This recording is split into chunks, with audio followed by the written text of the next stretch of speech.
Assalamualaikum warahmatullahi wabarakatuh.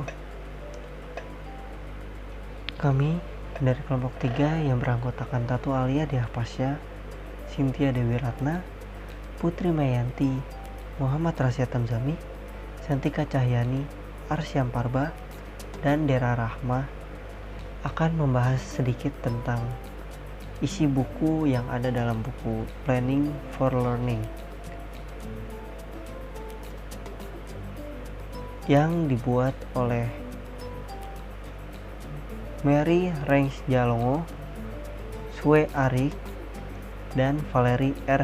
Helternbarn yang diterbitkan oleh Teacher College dari Columbia University yang diterbitkan pada tahun 2007. Dalam perencanaan pembelajaran, untuk meningkatkan pembelajaran yang profesional sangat membutuhkan pengalaman. Dari hal ini diperlukan banyak potensi-potensi baru yang dapat membantu dalam meningkatkan pembelajaran. Yang menjadi permasalahan adalah kinerja siswa, manajemen yang berubah-ubah, manajemen perilaku siswa, dan lain hal. Maka dari itu, guru dituntut untuk lebih kreatif dan selalu diawasi. Guru juga selalu diberikan arahan dan juga mengikuti pelatihan. Pengembangan pembelajaran profesional yang efektif bagi guru harus memungkinkan mereka untuk mempelajari dan memperoleh keterampilan baru dalam memperdalam pengetahuan guru agar tidak hanya berada di lingkup itu saja. Diperlukan juga menggabungkan pengetahuan dengan apa yang mereka ketahui dan memotivasi mereka untuk menggunakan alat yang akan berkontribusi pada pembelajaran mereka agar berani untuk membuat suatu hal yang baru. Memberitahu mereka tentang di mana dan bagaimana mereka dapat terus belajar sebagai bentuk dukungan agar dapat terus berani mengembangkan diri sebagai pengajar yang profesional dan dapat menciptakan pembelajaran yang profesional juga. Simpulan dari bab 4 yang memiliki judul Perencanaan sebagai Pengembangan Profesional, kolaborasi antar guru berpengalaman merupakan desain, perencanaan, penyampaian, dan peninjauan pelajaran yang kolaboratif adalah kunci untuk mempromosikan pengembangan profesional karena mereka mendukung upaya guru yang berpengalaman dalam 4 domain. Yang pertama, memperoleh kemandirian yang terjadi ketika guru yakin bahwa mereka dapat memberikan pengaruh positif yang kuat pada pembelajaran siswa dan yakin bahwa mereka dapat meminta dukungan orang tua atau keluarga atau komunitas untuk memobilisasi sumber daya dan mencapai tujuan penting. Upaya perencanaan kolaboratif membangun rasa efektivitas guru dengan menyarankan alternatif yang lebih efektif. Yang kedua, mengembangkan kompetensi yang lebih besar yang terjadi ketika guru meningkatkan pengetahuan dari berbagai disiplin ilmu, meningkatkan keahlian, memperoleh keterampilan, kolaborasi, dan menggunakannya untuk meningkatkan kurikulum, dan bekerja dalam budaya yang mengakui keunggulan. Yang ketiga, menekatkan diri pada cita-cita demokrasi yang terjadi ketika guru terlibat dalam praktik berprinsip dalam semua interaksi dengan anak, keluarga, anggota masyarakat, dan rekan kerja. Mengadvokasi keadilan sosial di sekolah dan komunitas yang lebih besar, menganalisis masalah dan memecahkan masalah, dan menyadari bahwa tanggung jawab mereka untuk mengajar meluas ke semua siswa. Yang keempat, menjadi anggota komunitas kolegial yang terjadi ketika guru termasuk dalam kelompok profesi yang dipercaya dan dikagumi juga yang dapat menawarkan nasihat dan dukungan, dihormati oleh kolega yang dijunjung tinggi, tahu bagaimana mendapatkan perhatian, dukungan, dan partisipasi dari rekan kerja dalam mengejar tujuan yang bermanfaat. Bab 5. Perencanaan dan keahlian profesional. Mengejar ke standar yang lebih tinggi. Dapat disimpulkan bahwa bab ini menjelaskan bagaimana awal mula guru memiliki keprofesional dan bagaimana proses pencapaiannya. Guru paham jika perencanaan pembelajaran dapat dikonseptualisasikan sebagai siklus yang diawali dengan desain pembelajaran. Tahap pertama, beralih ke perencanaan, kemudian diimplementasikan, dan berikutnya untuk meninjau tanggapan peserta didik diperlukan adanya evaluasi. Para guru dengan cepat memastikan bahwa cara terbaik untuk memastikan kelanjutan mengajar adalah dengan menjaga ketertiban di kelas. Mempersiapkan siswa untuk itu diperlukan tes yang semakin perspektif. Dengan perencanaan dan keahlian profesional membantu guru menciptakan pengalaman belajar yang efektif. Partisipasi aktif dan reflektif diperlukan untuk mengubah pengetahuan praktis yang detail, konkret, spesifik, dan terkait dengan praktik berbasis pengetahuan profesional. Pengetahuan seorang guru memberikan kontribusi pada basis pengetahuan profesional ketika dipublikasikan, disimpan, dibagikan, diverifikasi, dan ditingkatkan. Perencanaan kolaboratif ditolak. Perencanaan pelajaran mungkin mengalami stagnasi pada tingkat yang dicapai selama pengajaran siswa karena diperlakukan sebagai sesuatu yang asing bagi pengajaran yang sebenarnya. Seringkali tahap desain pelajaran dianggap biasa dan review pelajaran seringkali dibatasi pada evaluasi diri atau observasi oleh personil pengawas daripada proses ulasan. Perencanaan pelajaran merupakan proses yang dinamis, rekursif, dan bersiklus. Nilainya tidak dapat dinilai dengan cara kuantitatif, tapi butuh bukti dalam setidaknya 3 kategori menurut Radford 1998, yaitu pekerjaan guru mencakup hal-hal seperti rencana pelajaran dari unit yang diajarkan, kegiatan, dan metode kelas yang digunakan. Pekerjaan pelajar meliputi organisasi kelas mengenai aktivitas murid, individu, dan atau kerja kelompok, tingkat partisipasi dan kepercayaan individu dan atau kelompok yang ditunjukkan selama pelajaran, penyelesaian tugas pembelajaran, bukti adaptasi untuk mendukung pelajar di semua tingkatan, dan indikator minat siswa, motivasi, dan keterlibatan.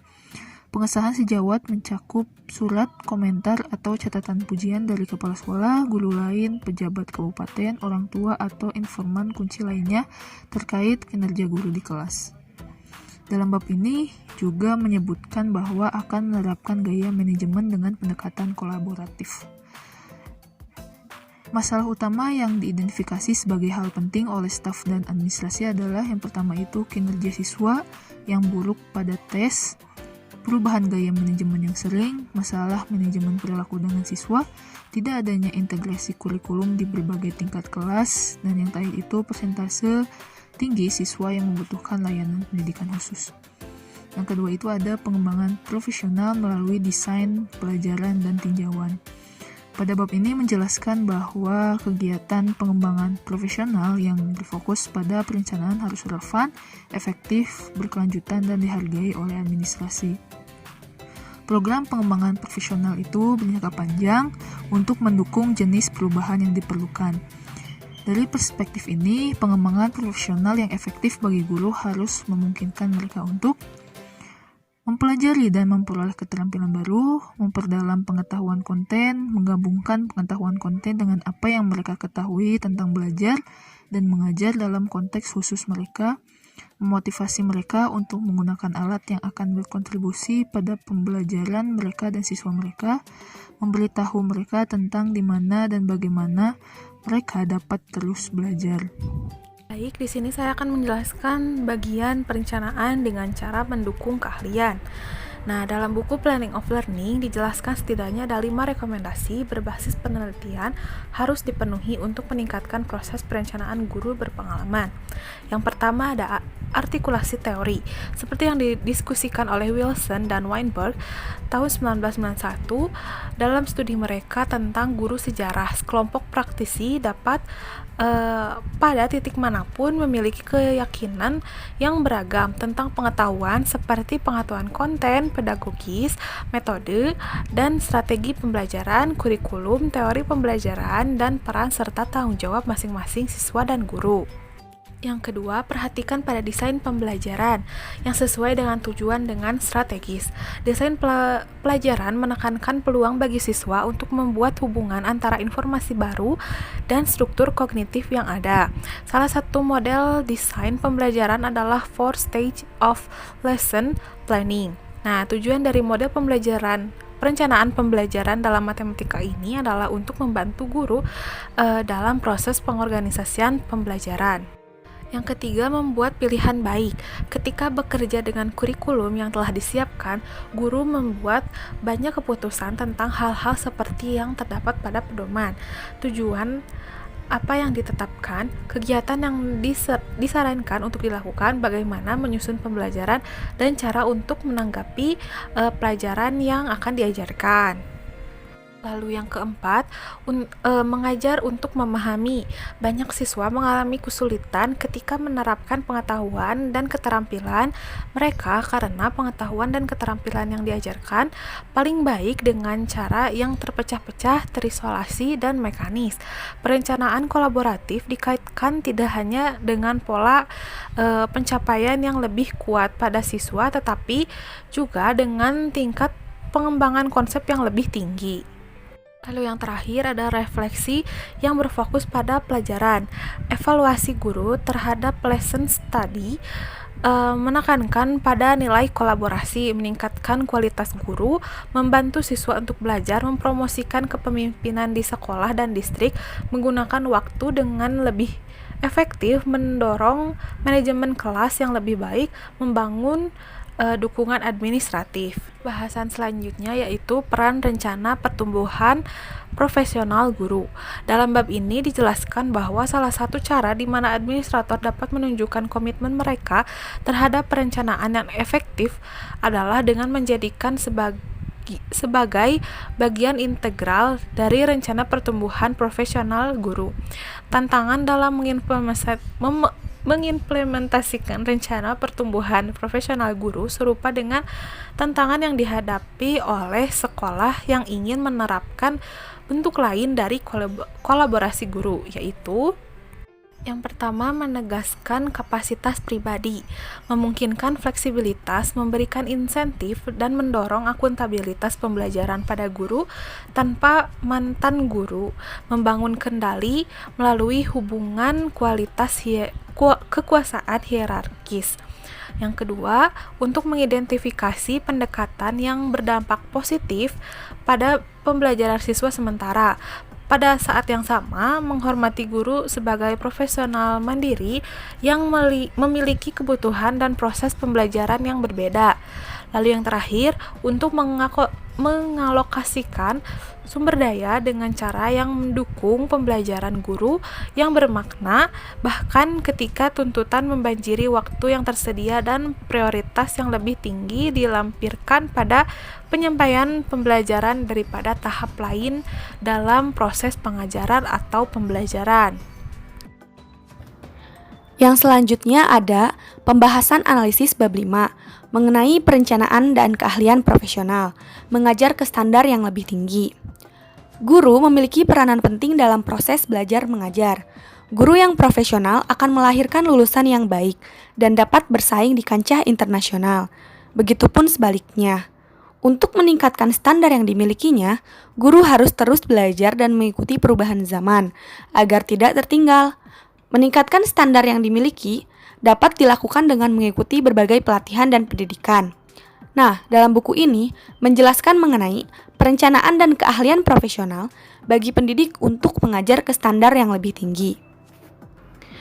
Yang pertama ada guru sebagai beasiswa, mempromosikan praktik berbasis penelitian. Dalam meningkatkan standar yang dimilikinya, guru dapat melakukan penelitian. Penelitian ditujukan agar mengetahui keadaan terkini. Dengan melakukan penelitian akan mendapatkan pengalaman dan juga pelatihan yang beragam, yang tentunya dapat diaplikasikan dalam kelas saat proses belajar mengajar. Tidak hanya itu, penelitian juga dapat digunakan sebagai riset untuk mengetahui situasi sekitar atas apa yang sedang dibutuhkan oleh masyarakat. Tentunya ini penting untuk diperhatikan karena pembelajaran dilaksanakan tidak sekedar transfer ilmu pengetahuan saja, namun juga pembentukan sikap terhadap masyarakat sekitar. Terlebih nantinya setelah melaksanakan pendidikan, siswa atau mahasiswa sekalipun guru akan turun ke masyarakat. Yang kedua ada guru sebagai pemimpin, menerima konstruktivisme. Dalam proses pembelajaran, guru sebagai pemimpin dalam kelas yang memimpin siswanya untuk mempelajari suatu hal melalui pengetahuan yang dimilikinya. Pada abad sekarang, pengetahuan bergerak ke arah konstruktivisme, yaitu pengetahuan dibangun secara individu dan sosial daripada objektif dan terpisah dari yang mengetahui. Ini artinya, pengetahuan yang didapat tidak hanya dari sumber buku saja, namun dapat dibangun lebih luas lagi dari individu ke individu lainnya dengan proses sosial. Perencanaan kolaboratif adalah cara memanggil semua pendidik untuk merangkul peran kepemimpinan kurikulum. Perencanaan kolaboratif juga membutuhkan penanaman dalam praktik guru melalui berbagai kegiatan pengembangan profesional, seperti pelatihan jabatan, jaringan guru, dan studi pascasarjana.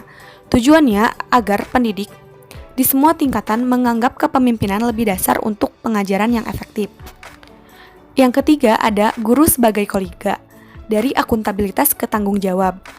Kolega dalam pendidikan adalah individu yang menerima tanggung jawab pribadi atas tindakan mereka, dan pada saat yang sama, berbagai komitmen kepada peserta didik dan satu sama lain dengan cara yang menjunjung prinsip keadilan sosial.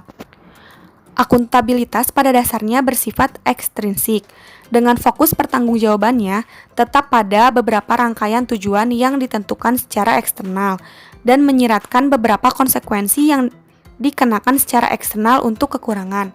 Tanggung jawab dengan kata lain adalah tujuan yang lebih konsisten dengan tujuan kewarganegaraan sekolah sejak lama. Tujuan tersebut termasuk visi yang lebih sempit dari sekolah yang diwakili oleh gerakan berbasis standar dan akuntabilitas siswa, tetapi memerlukan pengertian yang lebih penuh dan lebih mulia tentang apa artinya menjadi peserta aktif dalam masyarakat yang pernah berjuang untuk memajukan dirinya sebagai seorang politikus dan sosial demokrasi.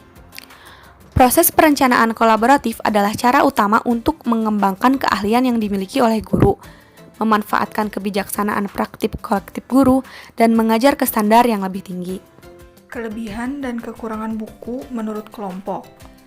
Buku ini terlalu banyak menceritakan kejadian-kejadian nyata di suatu tempat, sehingga materi yang dimuat di dalam buku terdapat dua kategori.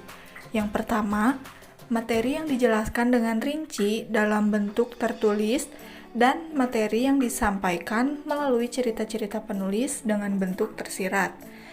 Hal ini mungkin akan cukup membingungkan untuk beberapa orang dan sedikit sulit untuk dipahami. Namun, di samping itu, banyak hal yang dijelaskan di dalam buku ini. Guru dan pendidikan yang dikaitkan dengan berbagai macam aspek yang memengaruhinya membuat buku ini kaya akan bahasan tentang guru, pendidikan, dan mengajar. Sekian dari kelompok kami, mohon maaf apabila ada kesalahan. Terima kasih. Wassalamualaikum warahmatullahi wabarakatuh.